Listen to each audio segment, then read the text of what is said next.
The Story Store, the Story Store. Stories, surprises and secrets galore, and dreams that come true are waiting for you inside the store. The Story Store, the Story Store. Wonders are waiting for you to explore. Through the window, open the door into the Story Store. Very early one morning in spring, George was lying in bed dreaming happy dreams when Pip came rushing in, twittering and squeaking excitedly. Go away, Pip. Oh, it's far too early to get up. How do, Granny Clump? Lovely morning. I can't feel the benefit of it, George. I'm too upset. Dear, dear, why's that now? I want to do my spring cleaning, but the pipes at my house are burst, and there's not a drop of water to be had. My bunions are throbbing at the thought of it. Not to worry, Granny Clump, here's the very thing you want. It's a tap dancer. My, whatever does it do? Allow me to demonstrate. This tap dancer is the ideal solution to plumbing problems. It dances around the house and provides water wherever it's required. Just like that. Isn't that wonderful? It's the very thing I need, George. Do you think you could deliver it to my house later this afternoon? No trouble at all. I'll bring it round in the van. Oh, the relief. It's done the world of good to my bunions. All right, my lad. Into your box you go. Well, I think it's time for my breakfast now. You keep an eye on the Story Store, Pip, and whatever you do, don't open that box.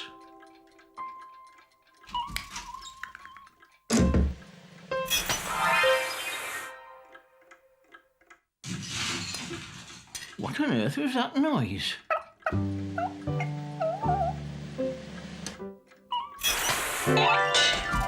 Pip? Pip, is everything all right? There's no sign of him. I expect he's having a little snooze somewhere. In fact, I wouldn't mind having a little snooze myself. That cheeky little Pip woke me up far too early this morning. Lovely. Peace. Perfect peace.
What was that? I thought I heard something. Good heavens, it's 1 o'clock already. I've wakened up just in time for lunch. It's such a lovely day, I think we'll have lunch in the garden. Now, what will we have? Ah, here's the very thing. Sausages. They're Pip's favourite. I'll just pick a few from this sausage tree.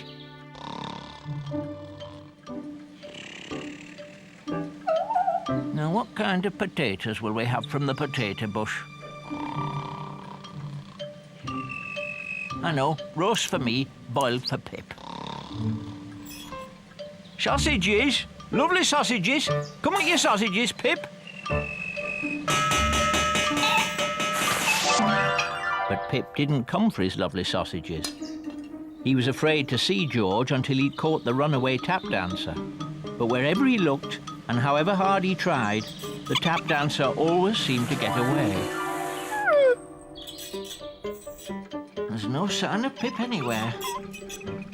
Well, since it's such a nice, quiet day, I might as well do some spring cleaning myself.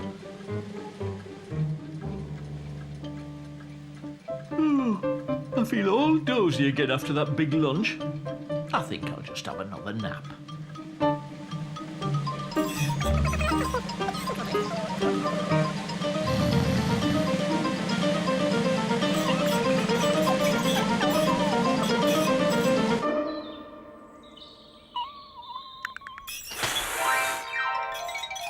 As poor Pip watched the tap dancer disappear, he gave a great sigh and gave up the chase. And then, hoping George would never find him, he crept into the tap dancer's empty box and closed the lid. Pip was so exhausted that he fell asleep inside the box. In the meantime, George went to fetch the Story Store van to make the delivery to Granny Clump's house.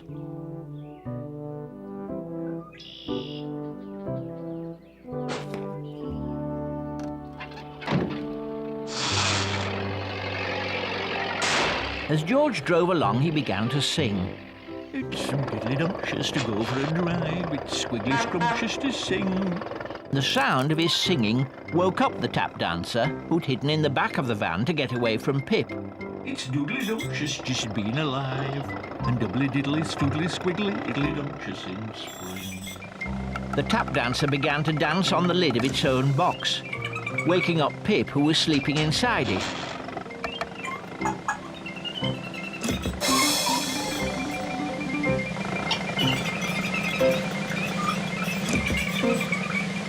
But at the very moment Pip caught the tap dancer, George arrived at Granny Clump's house and stopped the van suddenly.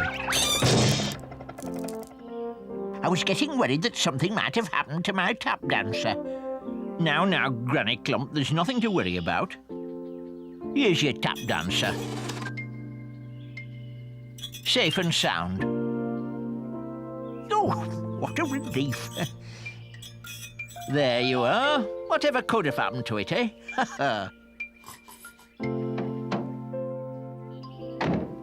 Bye-bye, George. Oh, thanks ever so much.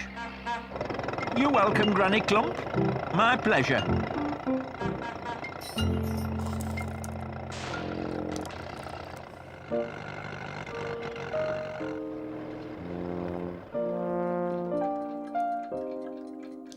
Well, that's the delivery done.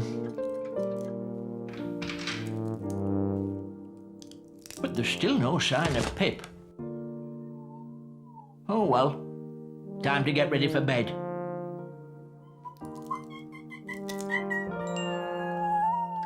Pip? Pip, where are you? It's time for your bedtime story.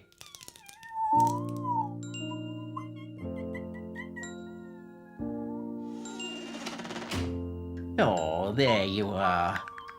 I bet you've been snoozing in a corner all day, haven't you? Oh, well, never mind. I knew you'd come out for your bedtime story. By the light of his luminous nightcap, George read Pip his favourite story about the little lost cloud. And since the storybook was as magical as everything else in the story store, the little cloud floated out of the book and lifted Pip into the air and carried him into dreamland. It was a quiet day today, wasn't it? Never mind. I hope something more exciting will happen tomorrow, don't you?